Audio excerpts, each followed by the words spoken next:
The Dave Hooker Show. A presentation of Off the Hook Sports. Objective insight, expertise, top guests. Available on YouTube, Apple, Spotify, and the Off the Hook Sports app. Download now for free. Also available on offthehooksports.com. I compute and obey. Now to Dave Hooker. Ready.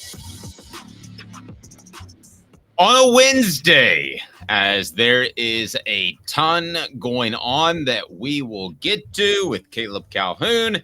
I am Dave Hooker. Before we unveil, well, if you've been on Twitter, you know who it is. But before we unveil our special Wednesday guest that I can't tell you how excited I am to work with. Again, super great guy, super incredible journalist, just all around great dude. And I'll tell you about that in just 1 second.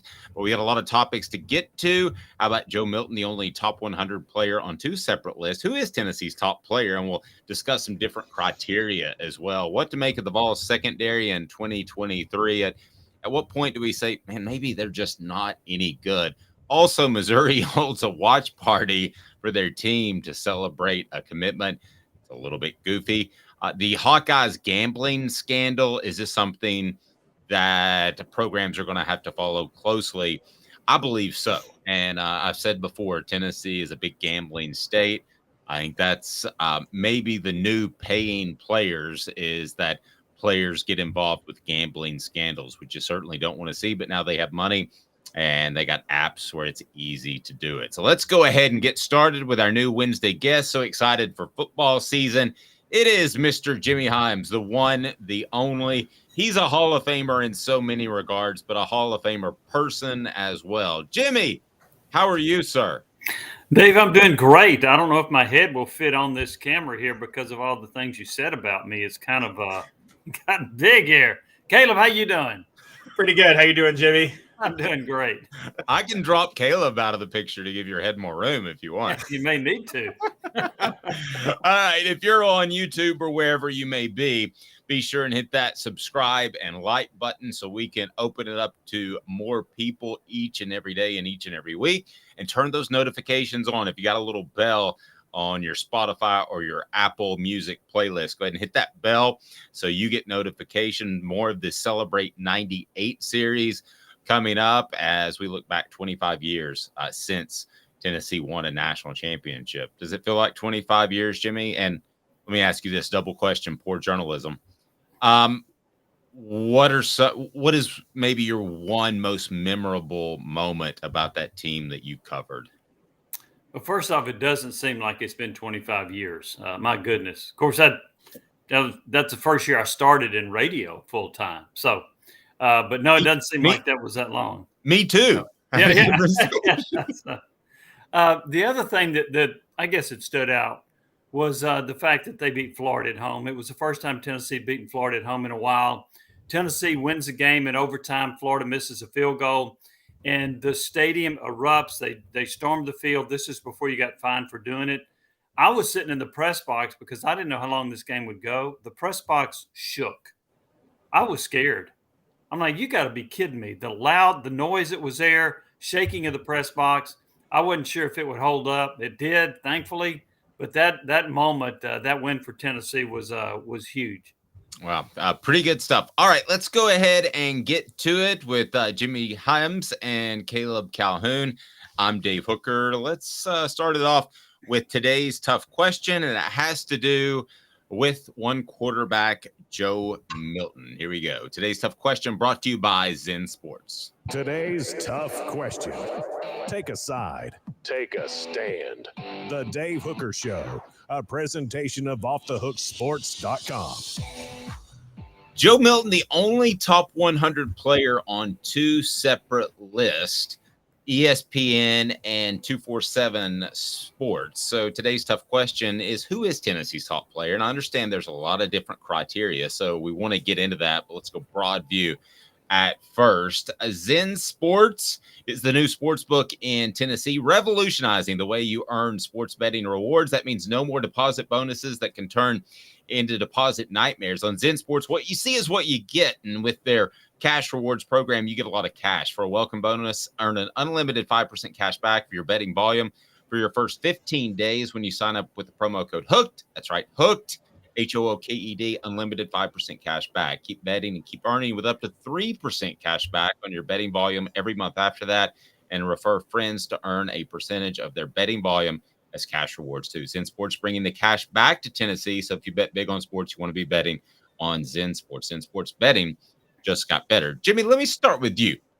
And again, broad view, we're going to discuss different criteria. But if somebody just walks up onto the street and asks you, hey, you're Jimmy Hyams, who is Tennessee's top player this year, what would you say?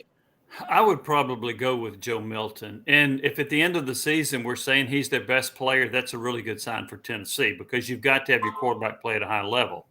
If I were to look at a couple of other players that I think would fit into that category, I'm going to go with the guy on defense. I thought Aaron Beasley in the Orange Bowl against Clemson was phenomenal.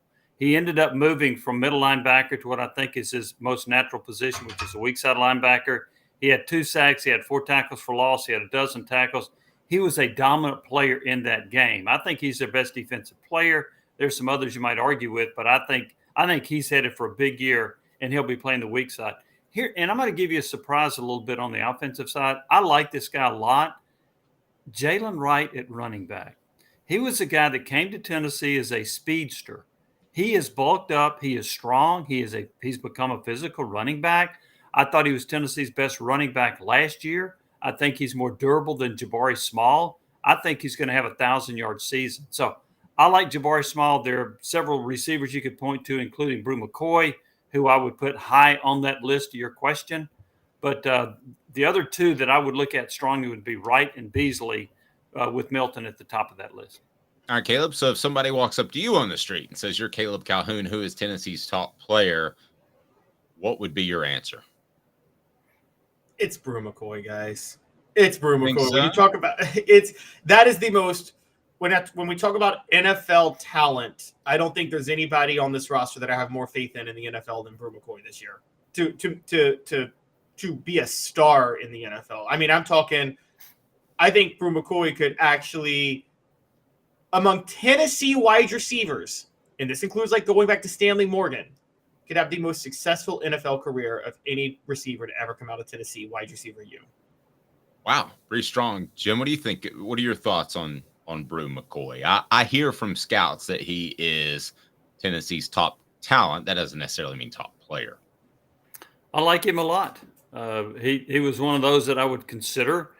He's got physically, he fits the part that Caleb was talking about as far as being an NFL receiver. Now, he's going to have to be pretty darn good to be better than the best receivers Tennessee's had. When you look at the careers that, and he went back to Stanley Morgan. If you look at the career that a Carl Pickens had, a Tim McGee had, those guys were elite NFL receivers. So if he can do that, the one thing about McCoy that I wonder a little bit about, I don't think he has elite speed. So now that I don't know if that's going to set him back in the NFL. I do think he's going to be really good in the NFL. Here's the thing about the NFL, and I'll throw this out. We talked about Joe Milton earlier. If Anthony Richardson is the number 4 pick in the NFL draft, could Joe Milton also be the number 4 pick in the NFL draft? I mean, he physically, they're similar. Arm strength, I would go Milton. Now, the big difference, though, is Richardson's a much better runner than Milton. But I think there's a chance Milton could wow him like Richardson and be a top 5 pick in the draft. Let's get on the message board. If you have any thoughts as to Tennessee's top player, go ahead and throw those out there, and we'll throw those at Jimmy and Caleb. I'm Dave Hooker. Jim, you mentioned Jalen Wright. To me, he's the best combination that Tennessee has of size and speed because, like you said, Jabari Small's not big, doesn't have the wiggle that Jalen Wright has. Dylan Sampson, who's had a fantastic offseason, I'm told, does have the wiggle, but not big either. So would you be surprised if Jalen Wright ends up being Tennessee's top rusher this season? Not at all. I think he'll crack 1,000 yards, and I think he'll be durable as well. Now, one of the things that Tennessee doesn't rotate receivers much. They do rotate running backs a lot.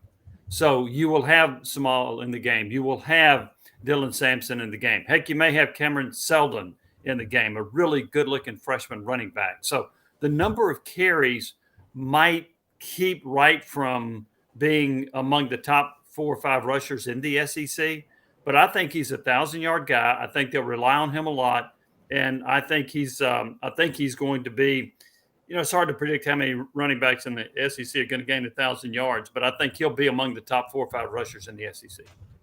I would certainly think so. Now, when we visited with Cooper Mays on a Sunday, I asked him. I said, "What do you think about?"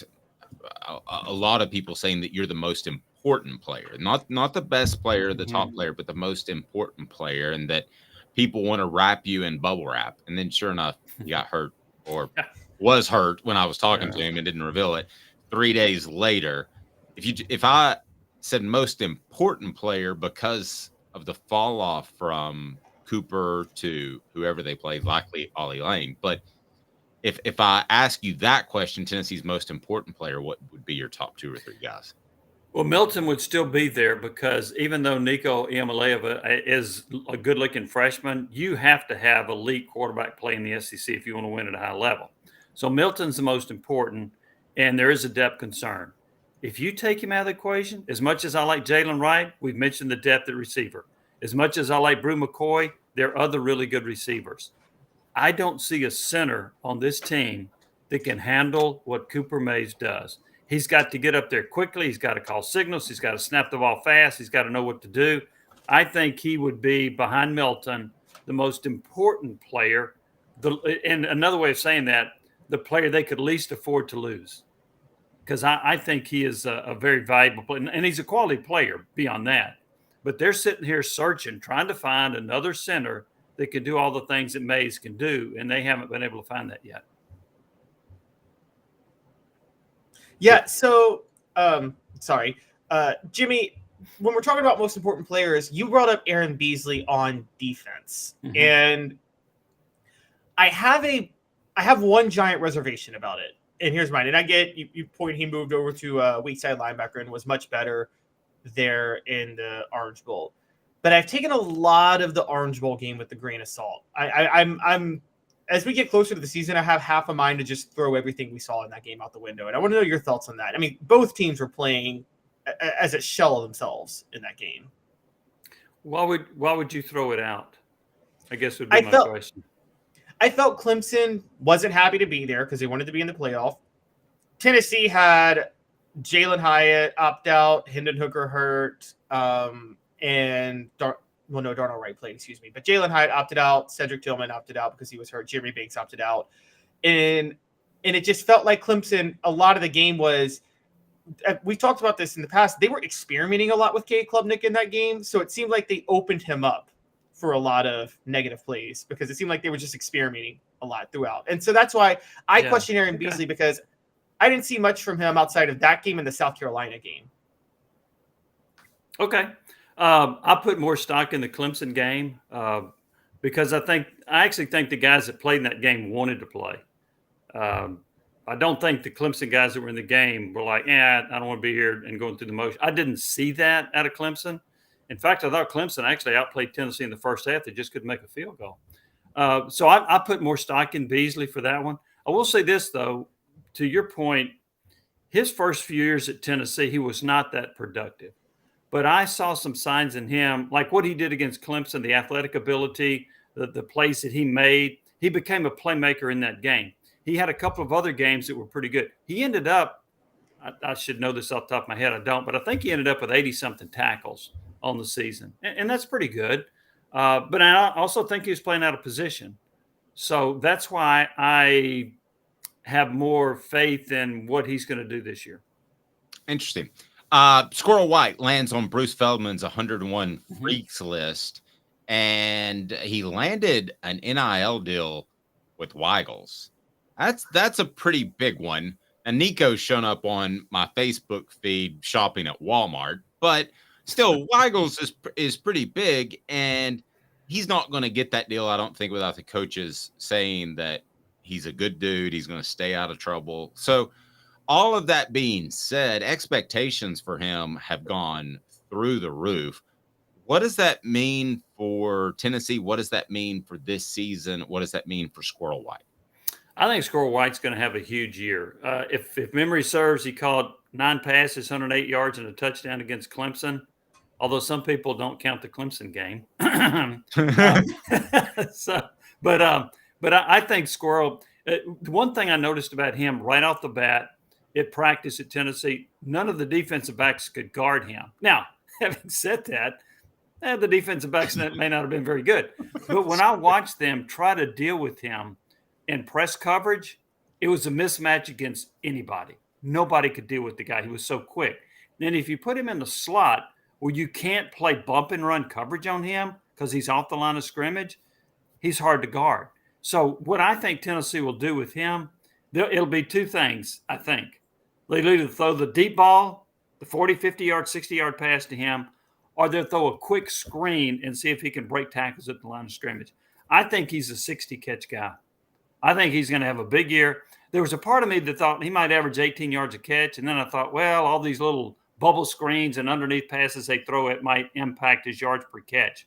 But I think he's going to have a big year, and I think there are a lot of schools, particularly in Alabama, that regret not really going after him. Well, and he said that he and Joe Milton are like Michael Jordan and Scottie Pippen. I don't know that I'd go that far, but I'm kind of a Ron Harper, and Caleb is Michael Jordan. So I'm going to dish right now. Did you like that? I'm going to dish to our Jordan right here. Caleb, take over. I just had to get that funny. Okay, if you actually studied those 95, 96 Bull teams, Scottie Pippen did the dishing to Michael Jordan. Ron Harper really didn't rack up that many assists. He was just a defensive specialist at point guard. Hey, I'll be Pippen. I got long arms. I got no problem with that. Dave, so I've been eating a little crow all summer because I was so certain that Dante Thornton would take that slot receiver job when he arrived as a transfer, and it seemed like Squirrel White never let it go. With Ramel Keaton, with what I think about Brew McCoy, and with Squirrel White, I mean, we've heard they want to go 4 wide a lot, but is there room for Dante Thornton at this point to supplant one of those other receivers? If they go say Jimmy, sorry. I like the idea of going 4 wide because I think they have the ability to do that. Now, if you go 4 wide, you're taking probably at least one tight end off the field, and I think Tennessee's pretty good at tight end. So that to me suggests to me they've got a lot of options to create mismatches, whether they go with 2 tight ends or 4 wideouts. I think it's going to be hard to keep Thornton off the field as the season progresses because, Caleb, the one thing I think – here's what you got to do in this offense. Not only is the quarterback reading the defense, but the receivers have to as well. And I think Squirrel White, having 1 year in the system, is probably better at that right now than Thornton.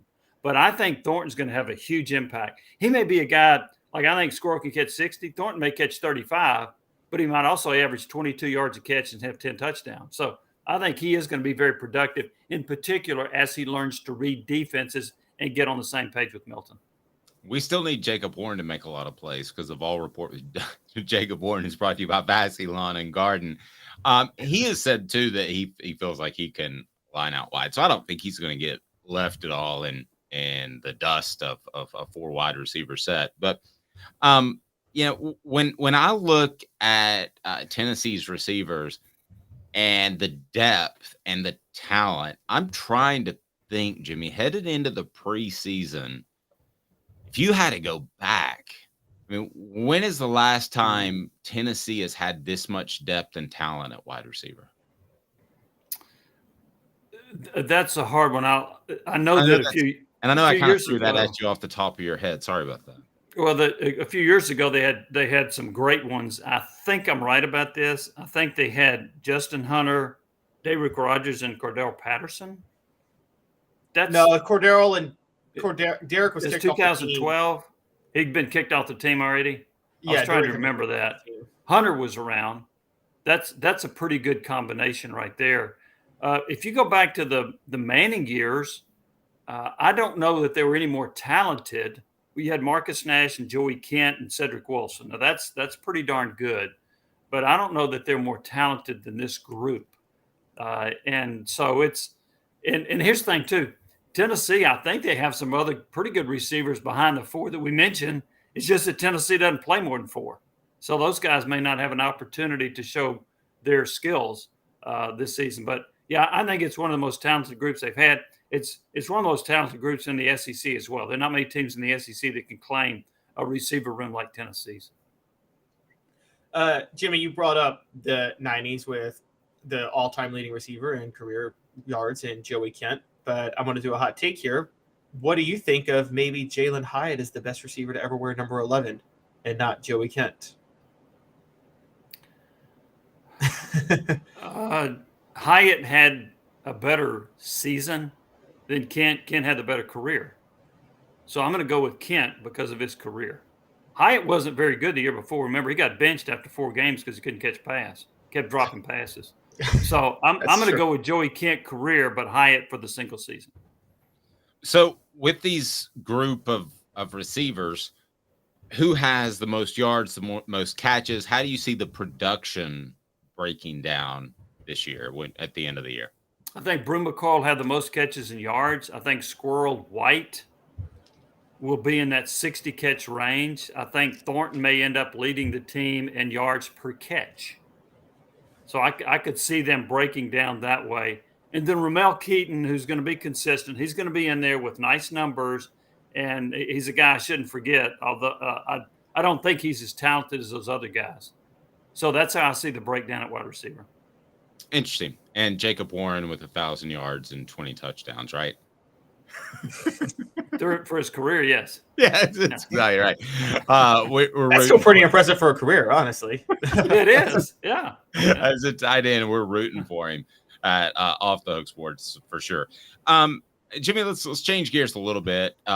Tennessee's secondary, and at some point, I think we have to ask ourselves: the guys they had just not good. Not the fact that they were inexperienced or learning a new system. And I don't want to throw out names and besmirch anyone, but at what point do we say that some of the players that Tennessee's thrown out there in the secondary just are not good football players? I remember being at the Orange Bowl, and the beat writers from Clemson were like, Tennessee's secondary ranked 127th in the country in yards per game? Yeah. They ranked 127th? Yes. I think there were 3 factors. One, Tennessee typically on offense jumped out to a lead. Look at their first quarter scoring. So a lot of teams had to pass to catch up. Secondly, I think Tennessee stacked the line of scrimmage to stop the run, and they ranked in the top, 3 or 4 in the SEC in run defense. So I think that was another factor. The third factor, they weren't very good. So yeah. And I was talking to somebody recently about, well, you have to have a great pass rush. Okay, but you can't have a great pass rush on 100% of the opponent's drop back passes. 30% is probably a good ratio, but not 100. So you've got to cover people. And they haven't – here's what confounds me a little bit, Dave. They have enough players that either were highly recruited or that are very athletic, and for whatever reason, they didn't do a very good job of pass coverage. And so I think the talent is there to not be great, but to at least be decent to pretty good. They got to get on the same page. I think there were some busts in the secondary and just some moments where they weren't any good. And by golly, you can't go out there and get beat play after play and then celebrate it when you tackle somebody 20 yards down the field. You know, that kind of nonsense that went on against South Carolina, they need to get rid of that. Oh, great point. Willie Martinez, he was the only coach that wasn't re-upped his contract beyond this year. And he's been around the SEC, so you probably have a lot of knowledge of him that I don't. What are your thoughts on Tennessee's defensive backs coach Martinez, just in general? Is some of this coaching? Here's what I think of Martinez right now. I think Martinez is a pretty good evaluator of talent. I remember when his first tenure at Tennessee, he talked about how good Justin Coleman was and he was going to be a pretty good player in the NFL. And I'm like, what? Well, he was. He was right about that. So I actually think that Martinez is probably better at judging talent than he is coaching talent. Yeah, that's a fair. Yeah, I could see that. As far as Tennessee's young defensive backs, or maybe guys that take a next step, is there anybody out there that you particularly look at and think this guy could elevate Tennessee secondary play? Kristen Charles. I think he's a pretty good player. I think if he can stay healthy, he will help them in the secondary. And I know they got a lot of other guys, Turnage and Haddon and some of these guys. The other one I'm curious about is the transfer from Brigham Young that started his career at Vanderbilt. Judy Lawley. Yes, he might be a guy that could help them in the secondary. But Charles is the one that I like based on what I've seen. Now, I've heard good things about Harrison, whose dad was an NFL star. I haven't seen it myself. So I'm going to go Kristen Charles. I'll give you one other one, too, that I've heard really good things about. Jordan Thomas. I think he's another guy that could step up and help him in the secondary. Yeah, it's funny. Christian Harrison is the son of the player who, had he not been hurt, Peyton Manning probably never gets a ring with the Colts. It's an interesting hot take. Rodney Harrison was hurt in that game when Peyton Manning led that epic comeback, and he used Dallas Clark a lot for that reason. So, Jimmy, as we're talking about freshmen, you seem to be higher on the freshman at safety. I've been high on the freshman at cornerback. I thought Jordan Matthews or Ricky Gibson was going to steal one of those starting jobs. Do you think that's a possibility, or do you think they're not ready? I think it's a possibility. And actually, I've heard more good things about Matthews and Gibson, but who knows? I mean, it's really early in the process. I do like the recruiting class they brought in with defensive backs, and they are talented. How long will it take them to learn the system? I don't know. But here's the thing about, to me, as a freshman, it's easier to play cornerback because basically they're saying, go guard that guy. It's safety. You have to know a lot more about the inner workings, who's doing this, who's doing that. So I think that's harder to play the safety position in college and cornerback because the responsibilities are greater. I feel like I've seen flashes from Danico Slaughter. Yeah. Jimmy, are you high, low, somewhere in the middle on him based off what you're hearing? I've got a wait and see attitude on him. Me too. I've heard nice things about him, and he's done some good things, and they expect him to be better. But I haven't seen it on the field consistently. I think he's a hard hitter, but as far as his ability, his pass coverage skills, I want to see some more out of him before I say, yep, I believe in that guy. I can certainly understand that.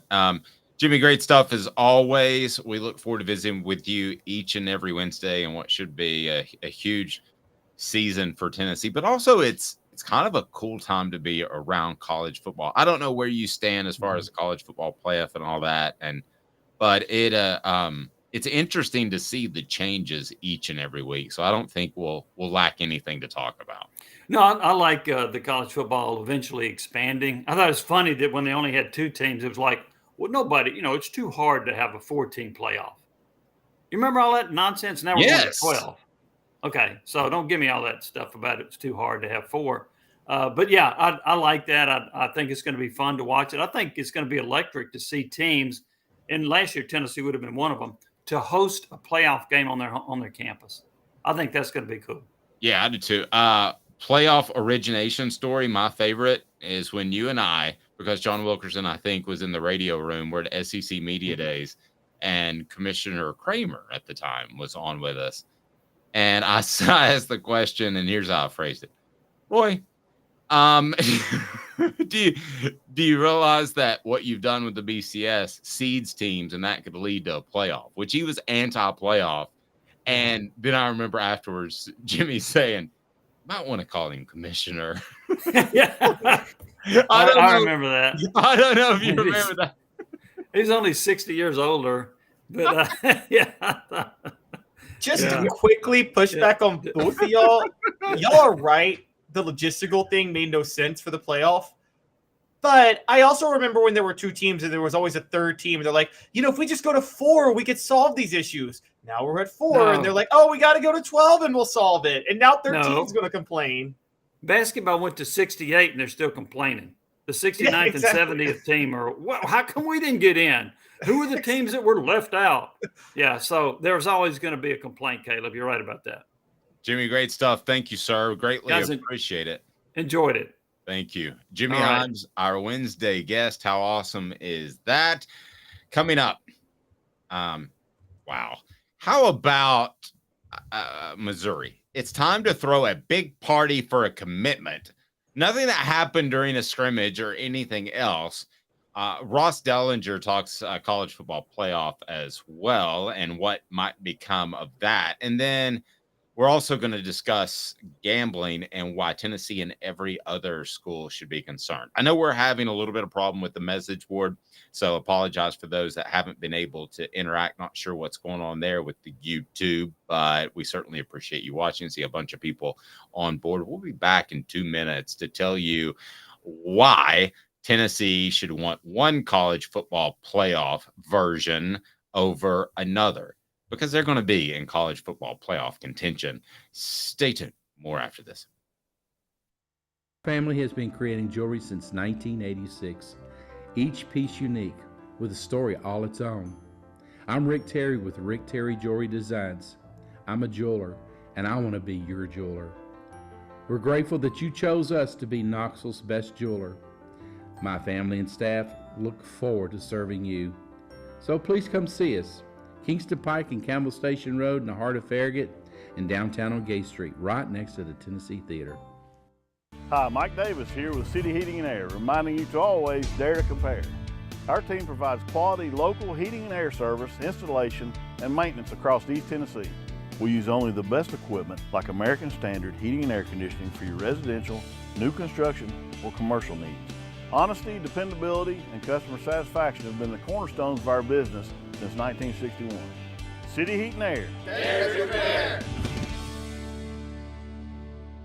With all that sun, sand, and salt water, the beach is a very relaxing place. Unless you wear contacts. Ow!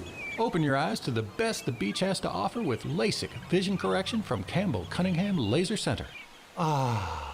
Do you want to own the more that owns every job? Then get to Vassy Lawn and Garden in Cleveland and get you a Toro. I'm David Vassy, here to talk to you about Toro. With a Toro Zero Turn, you'll get more out of every minute and you'll reach the finish line faster. At Vassy's, we like to say, no matter if you're mowing 3 acres a week or 11 lawns a day, homeowners and business owners alike find confidence in equipment they can trust from top to bottom. Vassy Lawn and Garden, Highway 60 North in Cleveland. Man alive, it's worth the drive. These mountains hold and defend a spirit far better than moonshine. A drink that holds flavor that becomes necessity. A hard cider made and relished by folk who are as hearty as they are legend. A refreshment that can only be found in one place. With a taste that makes you say, give me 3 bottles of the good stuff. Tennessee Cider Company, where necessity can be found. You're listening to The Dave Hooker Show, a presentation of OffTheHookSports.com. The internet is full of pictures of each and every one of you. Available on YouTube, Apple, Spotify, and the Off the Hook Sports app. Download now for free. Is there nothing you people can't do? Also available on OffTheHookSports.com. Welcome back with Caleb Calhoun. I am Dave Hooker, to use my friend Bill King's term, wordsmithing with you as we will talk Missouri's bizarro celebration for a commitment.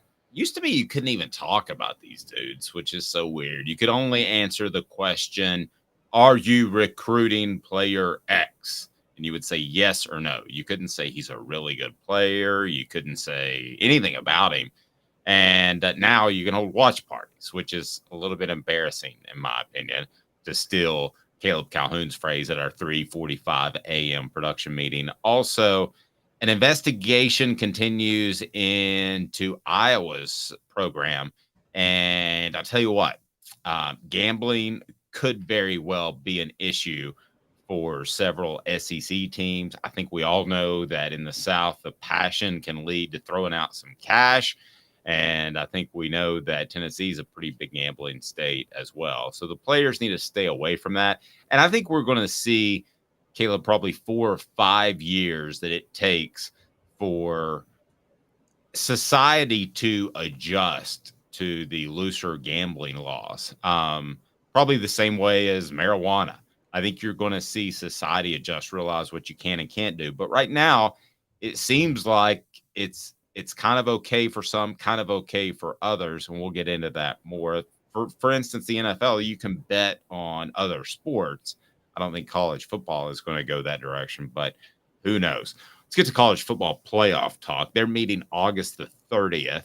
They'll consider 2 new playoff proposals in a 12-team model. What 2 are they looking at, Caleb? And then we'll discuss what might be best for an SEC team, a la the University of Tennessee as well. But what are they looking at? What's the difference? Because the Pac-12's kind of messed everything up, or the lack thereof. Yes, because the Pac-12 has collapsed. It used to be the top 6 conference champions and then the top 6 wild card. And that way, all Power 5 champions could go, plus one of the top group of 5 teams, and then just the top 6 teams after that. Obviously, you can't consider the Pac-12 a Power 5 conference anymore. It's barely a conference. So Forget Power 5. It's barely even a conference. Yeah, exactly. So you can't have a Pac-4 champion going. So now right now, and I think it's going to be less in 2 years, but right now there's a Power 4. So it makes sense to have the top. So they're floating 2 proposals. One is the top 5 conference champions. So just eliminate the Pac-12. So you have a Power 4 and then one group of 5, 6, whatever. And then 7 wild cards. The other floated option is just top 12, period, end of story. I understand. I really do understand that the integrity of the sport would suggest you should just do top 12, because if you're really that good of a conference champion, you're going to be top 5 anyway, or one of the top 12 teams anyway. But I would also say, I think the conference champion and automatic bids at least adds some theater to the regular season. And I think that's something college football doesn't want to lose. I mean, the NFL still lets 8 and 8 teams that win their division get automatic playoff berths. No, and I'm curious what you think would be best for the SEC, because the SEC, it's not going to be a matter of arguing for 2 teams. It's going to be a matter of arguing for 3 teams, and maybe even in some cases 4 teams. So I believe that you should have a formula like the old BCS formula, and that it shouldn't matter if you're a conference champion or not. I've always been of that ilk, and I think those sort of things will sort themselves out. And I realize that could deflate the conference championship thing, but that's how I would do it. So what best benefits the SEC? It best benefits I'm splitting the baby here, but here's an interesting take. It best benefits the SEC to do the top 12. We know that. However, like a BCS formula type of thing? Yes, exactly. However, for individual SEC teams, it best benefits to do the other way, because if you're Tennessee, for instance, and you get into the playoff, say you're the 3rd team, you're getting in either way, top 5, 7, or just top 12. If it's top 12, you'll get in, but a 9-3 Florida might get in. Would you rather a 9-3 Florida get in, or a 11-1 conference champ Utah State get in? You'd rather the 11-1 conference champ Utah State get in. That makes your path a little bit easier to the national championship. Yeah, I would prefer. I mean, wouldn't you? As opposed to the conference champion getting in, wouldn't that make for better games if a 9-3 SEC team gets in over, let's say, a 10-2 conference champion from, let's say, the Mountain West becomes a Power 5 conference, which it could. I would rather see the 3rd best team in the SEC, or maybe even the 4th best team in the SEC in some years, than a very good team in the Mountain West. I would, but if I'm a fan of that SEC team, I'd rather play the Mountain West team in the playoff than the the other SEC team. And so that's where this goes. So it depends. would you rather have more opportunities to reach the playoff or have a slightly easier road once you get in the playoff? That's the question for the SEC. And I'm going to split the baby too a little bit because I like the SEC championship game, and I don't want it to turn into the NCAA basketball tournament, which is really all that college basketball has going for it, right? Or I'm sorry, the SEC basketball tournament. I don't want it to be just completely meaningless. I want the SEC championship game to mean something. So I get that side of the argument. LSU, for instance, had they won an SEC championship, not made a 12-team playoff, it would have looked a little bit bizarre last year. And I know they would have been in the hunt nevertheless. But yeah, I'm splitting a little bit. And I know that I'm, supposed to take one side and do the hot take stuff. But I would like to see a conference champion get in. I just want to be real particular about who the conferences are. Obviously, the Pac-12's out of the discussion. Does that bring the Mountain West in?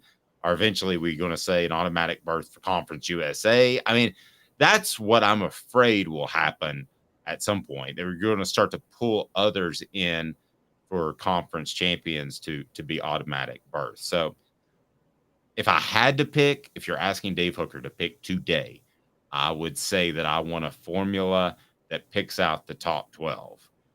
But I hope that doesn't mean the SEC championship game becomes the SEC basketball tournament. The only thing... By the way, Travis, splitting the baby, do you want to explain that phrase? I think I heard it just a couple weeks ago, started using it. It's a biblical story. There were two women who both fought over the parental rights of a baby, and King Solomon, to test who was the real mother, said, cut the baby in half and we'll see. So then nobody wins anything. Well, no, he said, cut the baby in half and that's the compromise. You guys each get half the baby. Well, one woman's like, yeah, I'll do it. And then the other woman is like, well, no, just you can have the baby. I just don't want my baby dead. And King Solomon's like, well, that's obviously the mother because she didn't want her baby dead. Now, who the heck wanted the baby cut in half? Like that's the hilarity of that story. Like, did somebody... So it basically is saying for our context that we're a little bit split on the argument. So, yes. Caleb, are you split? You said you're a little split on the argument. Would you rather... Go ahead. For the integrity of the playoff, I think that at the top 12 makes the most sense. It's silly to do this automatic bid thing anymore. But I do think you're going to have issues where, Kirby Smart brought this up. What if two SEC teams are 12 and if you just do a top 12, what if two SEC teams are 12-0 playing for the SEC title? If you're both 12-0, you're probably going to be in the top 4 of the college football playoff, meaning you're going to get a first round bye. Why would either team even try? Why would you risk injury at that point? And so I think that there's kind of an issue here with, I'm warning you guys. I am telling you, Dave, I know you're debating me on this. You are devaluing everything we hold dear about college football with this 12-team playoff the way it's going, because the SEC championship is getting rendered borderline irrelevant. Top 2 matchups in the regular season don't matter anymore because both teams are going to the playoff. So who cares? And now with the top 12, they both might get first round byes even. So I'm just warning you guys, this is not... It's borderline the college basketball regular season at this point.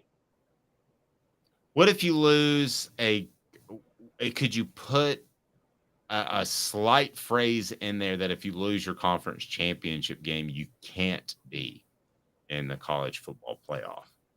You mean in the first round? You mean in the first round bye thing? No, let's just say if you lose your conference championship game, you cannot be in the college football playoff. So you're telling me... No, let me throw this at you. Seriously. If Georgia had lost last year to LSU in the SEC championship game, they could not be in the college football playoff. What about that caveat? We've never flipped it. But then, so you're saying Tennessee could go then, which they would have last year?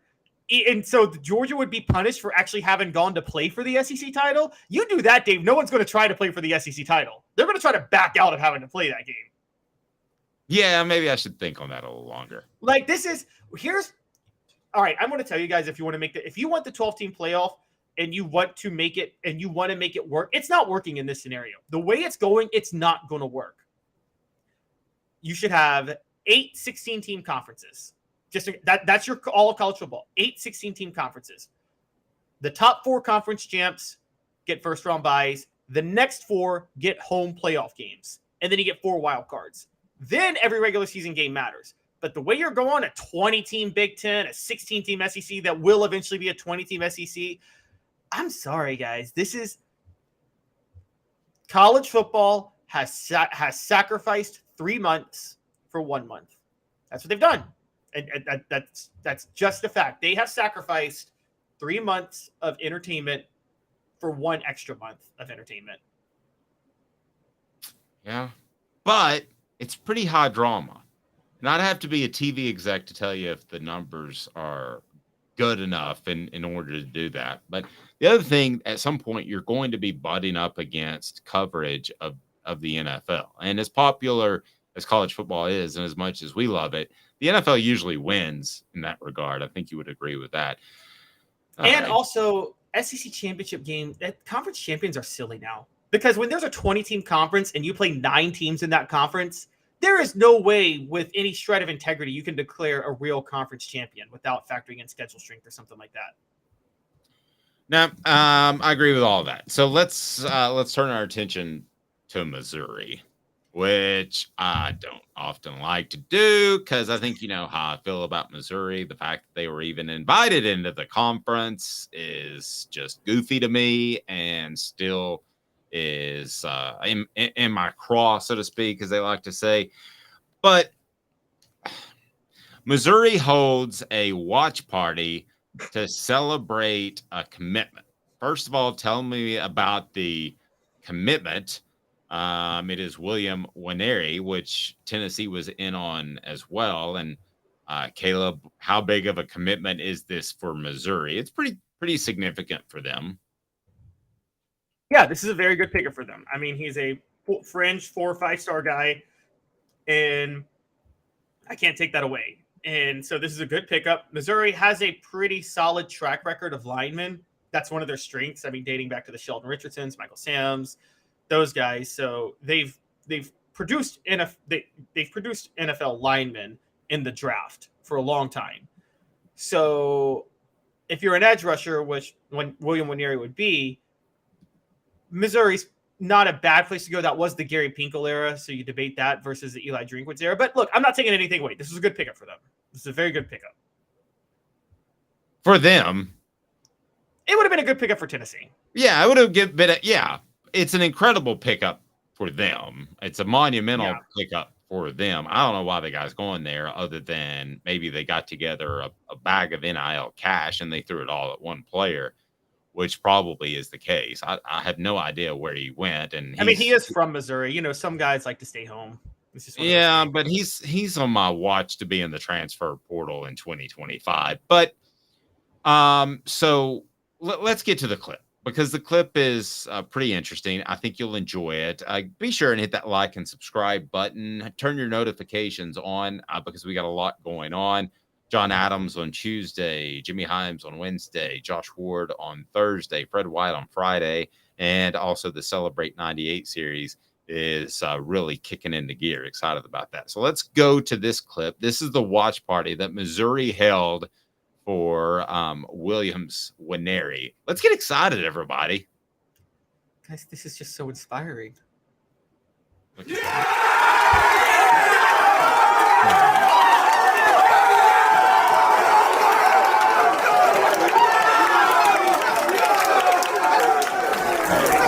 So fired up.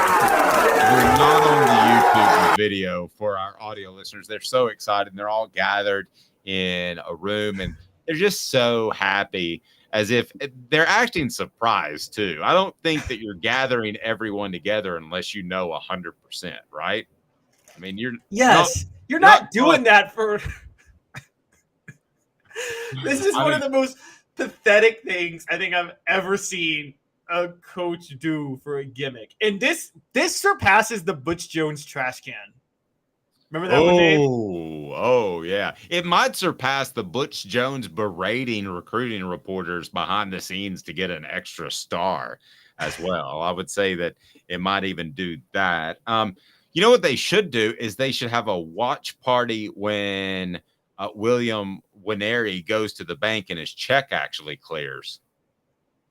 That's what that's what Florida has to do.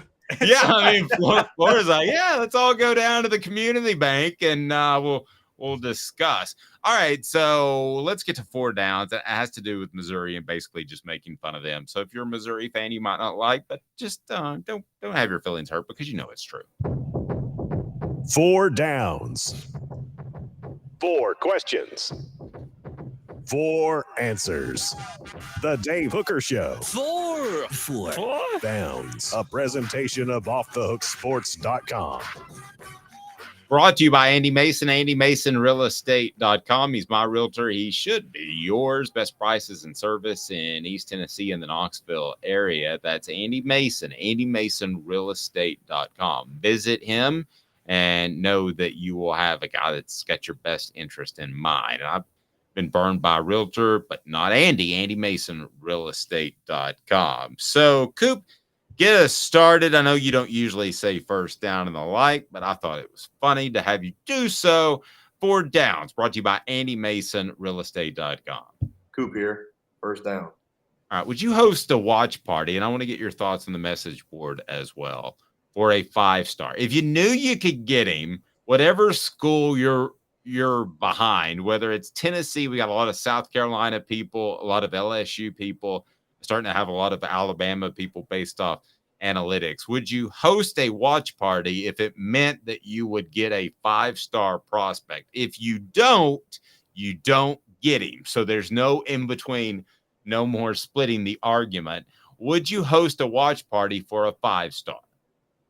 And that's the only way I could get the 5-star? That's the only way you can get him. He's like, I have to have a watch party. I don't even care about NIL, but I want a watch party with all your current players.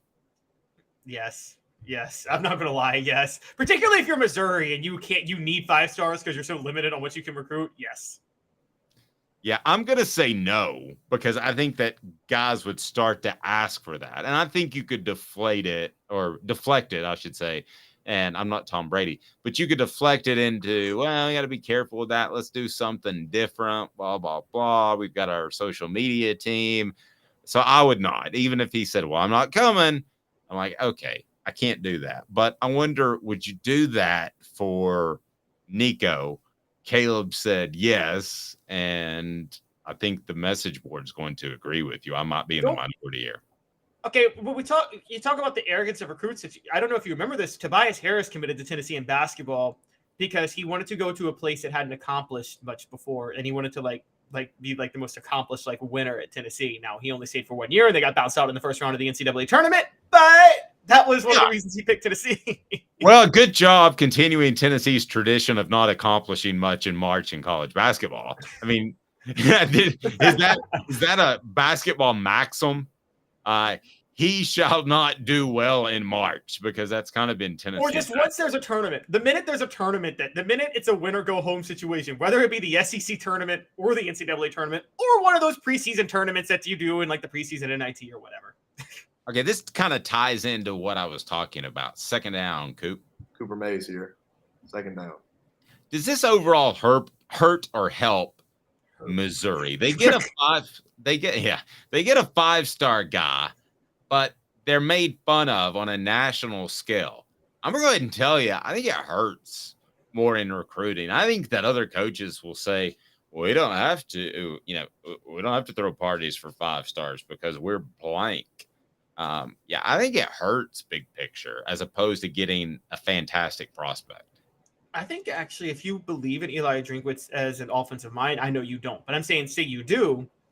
I'm okay. I'm actually okay with him as an offensive mind, not to interrupt. If he were an OC, I would be okay with him. I just don't think he's a head coach. Okay, well then I'd say it helps because here's what I'd say. Yeah, Missouri's never going to compete with the schools that say we don't have to do this for 5 stars. They compete with schools that can't say that in recruiting. So Missouri could be a little bit of an Oklahoma State. I'm going to say this. I don't like him. I thought what he did was despicable. I've never defended it.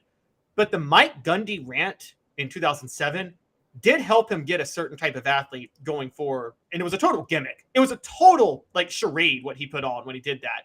but it was specifically so certain athletes would commit to him to think, "Oh, this head coach is gonna back me no matter what," even though it was all fake. That voice. Well, and Doug Dickey did the same thing with Jerry Green. You remember that, right? So Tony Harris was called a punk in a column by the late Gary Lundy, and they held a press conference basically to rally behind Jerry Green and to say that terminology is not okay, which Tony Harris tried to spin that into that's a homosexual reference at the time, which I'd never heard punk being a homosexual reference. And I think that Tennessee overreacted and kind of made Jerry Green look a little bit stupid and made Tony Harris look a little bit stupid as well. But that was Tennessee's decision. Third down, Coop. Tennessee center Cooper Mays here. Third down. Is Missouri the lamest? The lamest SEC program? Period. End of discussion or question mark? Is it? Question mark. Yes, it is, says Dave. No question about it. It is the lamest athletic department in the SEC. Yes, but yes, it is. Unless Georgia Tech rejoins, because Georgia Tech is the lamest athletic program in the country. But for right now, it's shot at the Missouri. Yellow Jackets. But here's some people would say Vanderbilt, but at least Vanderbilt has strong academic integrity and is in a state that keeps the SEC, or is in a city that keeps the SEC relevant and one of the biggest growing markets in the entire nation. Missouri was what's supposed to bring in St. Louis. Is anybody? Nobody in St. Louis cares about Missouri. Yeah, is anybody running to the television saying, forget the NFL, forget other things that are going on. I got to see my Tigers play. Maybe 24. Vanderbilt also has the chant, "That's all right, that's okay, you're going to work for us someday." I don't think Missouri fans can have that chant. Yeah. They say, actually, "That's all right, that's okay, you can be a photog one day," because they do have a good journalism school. They have an amazing. That's their problem, though. I've actually said this about Missouri. Their journalism school is so good. Dave, we talked about this. Deep South schools, Alabama, Louisiana, some of the most homer media you'll ever find. LSU and Alabama. I mean, literally, it's like, "Hey, coach, what do you want me to say about you that's good today?" "Okay, yes, sir. I'll write that. That's Alabama and LSU media. I'm sorry. I'm going at them. Missouri, though, I would say Tennessee and Georgia and Florida on the flip side are above average journalism. They are very good. They're very fair. I agree. Okay. Missouri is the reverse. Because they're such a good journalism school, they think, "Well, we're the best journalism school in the country, yes. And so we have to be hard on the coaches and the football players, and everything we write is going to be against them." That's Missouri. On the message board, somebody said, referenced it's ugly on paying to stay home. Yeah, it is. But as a man that's about to send his son off about 500 miles to college, I would probably pay if there was a way that they could move the University of Massachusetts to East Tennessee. All right, fourth down, Coop. Cooper Mays here. Second down. You are the commissioner, Caleb Calhoun. One, because you know where I'm going to land on this. But what program would you boot out of the SEC if you were given that power? I'd still boot Vanderbilt. I would still boot Vanderbilt out. I'm sorry, because I don't care about academics. This is a sports conference. Can we stop pretending academics means anything? Like my guy 3-year letterman on Twitter says, "An hour in the weight room matters more than 10 in the classroom." Okay, so I'm kicking Vanderbilt out. Missouri still brings some value in football. And it's not like Tennessee has to. It's not like the SEC needs Vanderbilt to be in the Nashville market.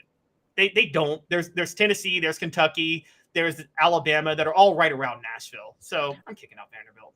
It's Missouri for Dave, and you knew that it would be. I can't stand that program. It's funny how every summer Missouri manages, and Eli Drinkwitz manages to make a fool out of himself. Last year, it was taking shots at Tennessee, and I don't care if you take shots at anybody. As a matter of fact, I like it, but it was just so forced in that Jim Rome interview. And now we're in another summer, and Eli Drinkwitz is holding a watch party. How far down does it go? If they get a middle-of-the-road 3-star, maybe you throw a watch party for them. I don't know. It wouldn't surprise me. I mean, Butch Jones is all but about to be the head of PR for that program because this is, I mean, why you very well should be concerned about gambling, no matter what SEC team you root for, but Tennessee as well. Back in about 90 seconds with Caleb Calhoun. I'm Dave Hooker, Off the Hook. Candace, I was really heavy into the drug culture. I was selling drugs. I was just constantly in pain. I was missing like a good support system in my life. Candace has given me everything that I need in order to successfully have a wonderful recovery, in order to have a life that I didn't even know was possible. And it's not just about me anymore, and I love that. I absolutely love it. You can take your life back. Call Cadis today. With all that sun, sand, and salt water, the beach is a very relaxing place. Unless you wear contacts. Ow! Open your eyes to the best the beach has to offer with LASIK vision correction from Campbell Cunningham Laser Center. Sports Treasures in North Knoxville is one of the South's largest sports cards and memorabilia dealers, featuring over 10 million sports cards from vintage to modern. Sports Treasures carries a full line of hobby boxes, singles, autographed memorabilia, Tennessee Vol collectibles, fan cave decorations, and so much more. See a museum full of collectibles at Sports Treasures, 4819 North Broadway in Fountain City, and Sports Treasures on Facebook. Sports Treasures, where the real sports fan goes to shop. What's up, everybody? This is Jacob Warren asking you to like, subscribe, and share. Dave needs this. He does. And I need Caleb Calhoun who stepped away from the camera. Here we go. You're listening to The Dave Hooker Show, a presentation of OffTheHookSports.com. The internet is full of pictures of each and every one of you. Available on YouTube, Apple, Spotify, and the Off the Hook Sports app. Download now for free. Is there nothing you people can't do? Also available on OffTheHookSports.com. Caleb, did you have to step away? Yes. I'm assuming that was a restroom break. I still remember a nationally syndicated show. I can't remember the guy's name, but he did middays. I think it was One-on-One Sports. And I don't remember if they're even still in business. But I remember he got locked. Somehow the lock messed up in the restroom, and he got locked in the restroom. So he was just gone for like a good 8 minutes, and they didn't know what to do. And it was bizarre. It was pretty bizarre. I was glad I listened to that. We can never retrieve that. And nowadays we're spoiled. We can retrieve anything on the World Wide Web, but I would give anything to have that 8 minutes of a producer explain why the host is locked into the restroom. Well, at least you didn't see me pull a Paul Pierce and get carted off in a wheelchair. And that's true. Or get really stoned with strippers. Wait, what? Oh, Paul Pierce does get stoned with strippers. That's true. Are we sure he was stoned? I mean, I would guess if you're in that environment, I would think. Vols Time says remove Vanderbilt and Mizzou and add Notre Dame and Clemson. Yeah, that's what I'm talking about. Don't add Notre Dame. Notre Dame is getting more and more irrelevant as a program by the year. In 30 years, nobody's going to care about Notre Dame because once millennials and Gen Z are 30 years, good Lord, Caleb. Once millennials and Gen Z are the majority of college football, nobody's going to remember Notre Dame ever mattering. Yeah. They're the future Vanderbilt. They're the future Vanderbilt. Well, I think that too, but 30 years, that's a long time. I mean, they still have an awful lot of pull. Lou Holtz left that program because he couldn't get Randy Moss in school, among other players. So I agree with what you're saying, but I don't know if I'm going to be around in 30 years. I kind of hope not. Rocky Top Tom says, really stoned strippers sound like an awesome time. I guess you have to pay extra. You have to pay them extra to be really stoned. I mean, I don't know. We should ask the hooker here on what you have to do. There you go. There you go. Does that make you the John? Here we go. My first name is John. Is it really? Yes. I am John C. Calhoun, who is not the most, is one of the, not the greatest figure in American history. I'm just going to say that. Just kind of not a good dude. Oh man. Travis says when Gen Z is in control, their defense, there won't be football. They're likely that may be the case. Gen Z still loves football. People say that Gen Zers love football. Yes. Travis and Rocky Top Tom also pointed out that strippers usually come stoned. I guess so. It's been a while, but maybe. Oh, it has, Dave. Yes, it's been a long time. But I could tell you an interesting group the last time that I went to such an establishment. Chris Sims walked out of said establishment. Really? Yes. Actually, okay. And basically every reporter that covers Tennessee, and I'll just leave it at that. Sidebar for that. Now that you say that, I got a question because we all like Casey Clausen, but I just listened to a podcast the other day that some people think Tennessee's downfall started by not getting Chris Sims, and they think the early 2000s would have been better with him over Casey. Do you think? I don't think that's true. I think Casey was better than Chris Sims would have been at Tennessee. No, but he committed to Tennessee and then pulled it. So I think that hurt. I think that hurt Tennessee's class. And then, like after being at Texas a year, he accused Tennessee of being segregated in their locker room based off race. And did that impact recruiting? Yeah, I think it did. It was very public at the time. He said when he visited Tennessee that it was like the white people sat together and the black people sat together, which was, I had no evidence of that. And it seemed like just a random shot to throw out. But yeah, I think Chris Sims was a huge hit not coming to Tennessee in the way it played out. What the age? What the? What was he thinking? Release the hounds. The Dave Hooker Show. Keep cool. A presentation of offthehooksports.com. Gambling's a thing, guys. And I'm one for the less regulation, the better. I got no problem with it. We all have our vices. That doesn't happen to be mine. I know Caleb likes to gamble, and we certainly appreciate our relationship with Zen Sports. And I think in the end of the day, that deregulation of gambling will lead to less wrongdoings, because I think when you regulate it and you have things out there, that eventually it gets better. And I think we've seen that with marijuana. I think we've seen that, if you want to go back to the 1920s, with alcohol. I think we saw it there. So amidst Iowa's gambling scandal, their coach, Kirk Ferentz, says that Iowa is the only state with a criminal investigation into its athletes. That is the exact wrong stance to take, number one, Caleb. You don't want to say, woe is me, when you could be in the middle of something very, very, very serious. I don't believe Josh Heupel or Shane Beamer or Nick Saban or anybody that I can think of other than maybe Eli Drinkwitz would handle it this way, because what you need to say is this is very serious and we're going to take care of it yesterday. That's what Alabama baseball did. They fired a guy within 48 hours of news coming out. This is just a really poor response by Iowa. And I would hope that any SEC team, especially with pressure from the conference, would handle it much, much better than the way Ferentz is handling it. You don't say, oh, it's just we're getting investigated. It must be happening elsewhere. No. That's not the right take. I'm going to ask you, though, do you think he's right? Whether or not it's the right or wrong take, do you think that maybe other states like a Tennessee would be, shall we say, covering for athletes if they're doing this? No,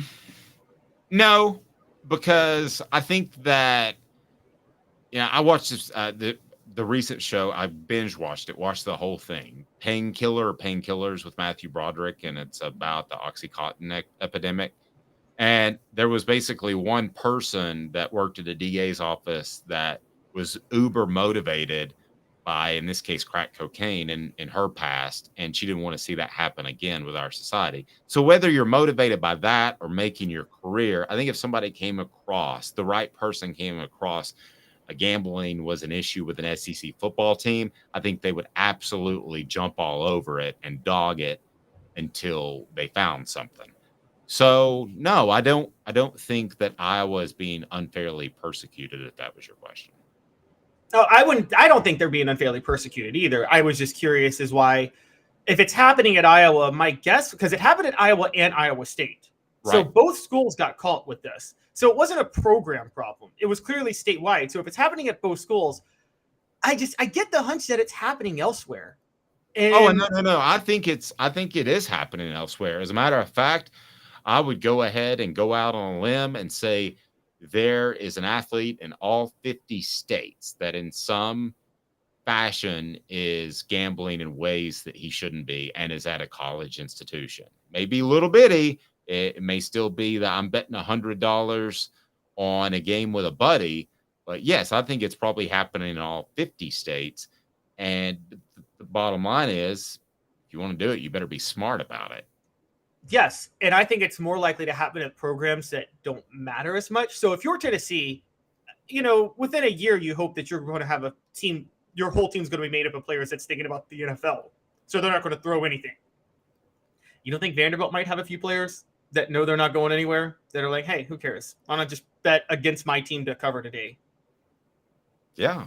Or Eli Drinkwitz at Missouri might be betting against his own team because he knows he's going to lose. I can't stop throwing in Missouri shots. No, you bring up a good point. And again, with NIL, even small NIL deals, these players have money in their pocket. So, Caleb, again, I know you gamble.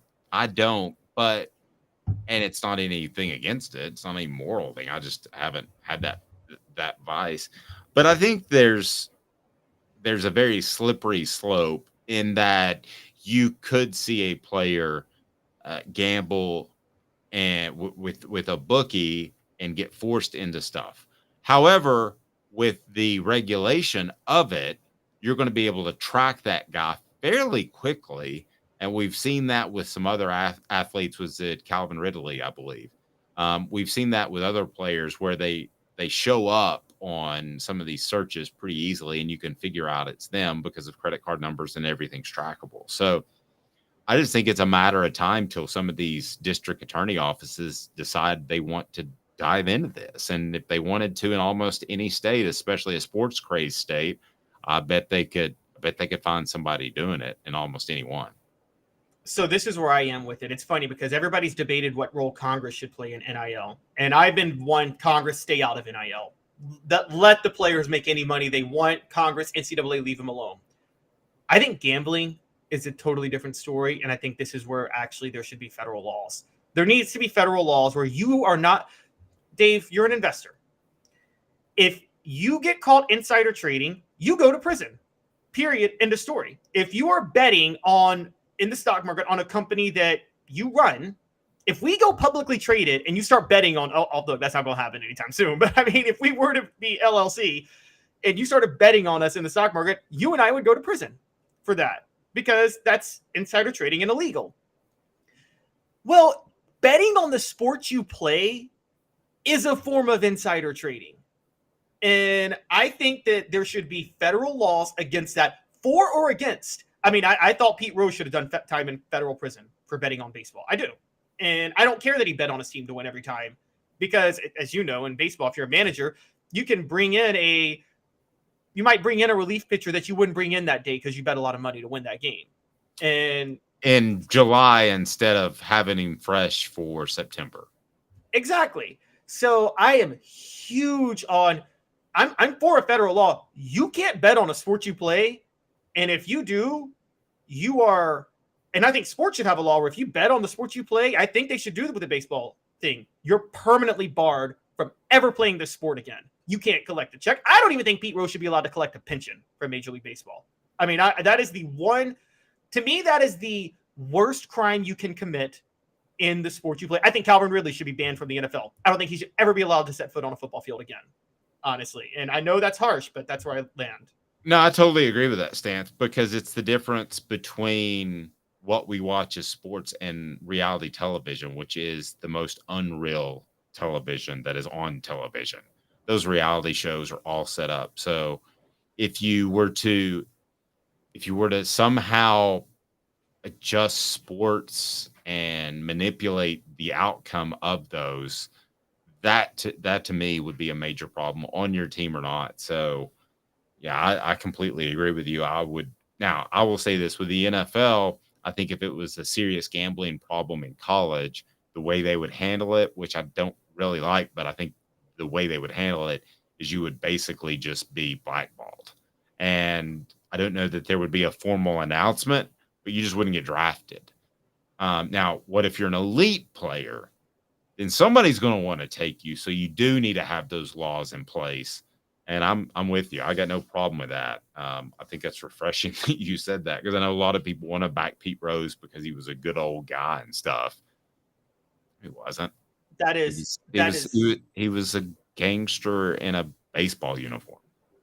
Yes. And I'm okay with letting PED players back on the field. I get PEDs, you're cheating, you're trying to gain an edge. It's an unfair edge. You're compromising the game a little bit. You suspend them, you bring them back if they do it one time. I'm fine with that.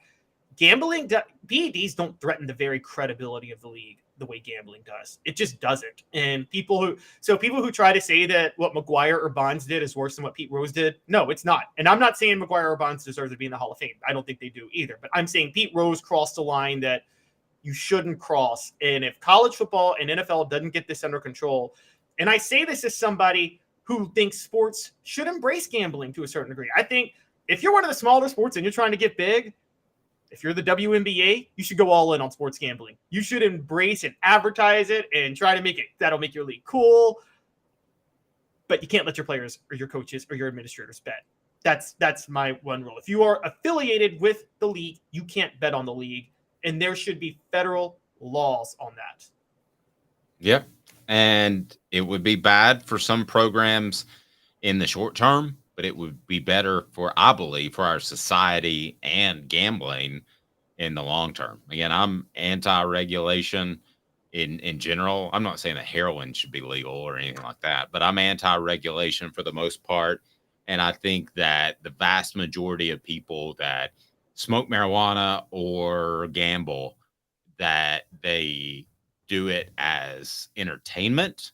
And I don't think you see some of the extreme cases of abuse that you do with some other vices. But so based on that, I have no problem. Again, I don't want heroin available at the local convenience store. 7-Eleven special of the day. How about some smack? But I watched a whole Chris Rock stand-up recently, and he's like, just legalize crack, just so my friends' parents can have something to brag about. And so he's like, my son's got his own crack house down the road, and he's doing it big. But to be fair, I mean, look, you just talked about the Painkillers documentary you watch. I mean, how many people, how many pharmacists have, bragged, I'm a very successful pharmacist. And that really means that you were selling legal drugs that were as bad as heroin. No, and by the way, you need to watch that show. It's phenomenal. For Caleb Calhoun, Matthew Broderick puts the whipped cream and the cherry on top of his career in Painkillers, just randomly suggesting that and endorsing it, because I stayed up till 4 a.m. working on something and it was on in the background. So there you go. And Vols Time said, what would keep the player getting a family member to place a bet for them? Well, that very well could happen. But that can happen like with insider trading too. That's just that you're not going to fully prevent it. Yeah, exactly. We're not saying you're going to eradicate it, but you can at least scare a lot of people away from doing it, and you can put those that are abusing it in prison. So I'm called a libertarian. I don't even know what that means. I've always libertarian is the. I know what it means. I just always have said I wouldn't share my politics with people. That's just what I think in general. I've never in 25 years shared my politics with people. I'm not going to do that because I know you want to hear about sports. So maybe I went a little bit too far. But he says it's cool. Robert says it's cool. So I guess being a libertarian, if that's what I am, is cool, I guess. All right. Have a fantastic day, evening, night, morning, whenever you're listening. Remind you to click the like button, subscribe, and turn those notifications on. For Caleb Calhoun, I'm Dave Hooker. This has been a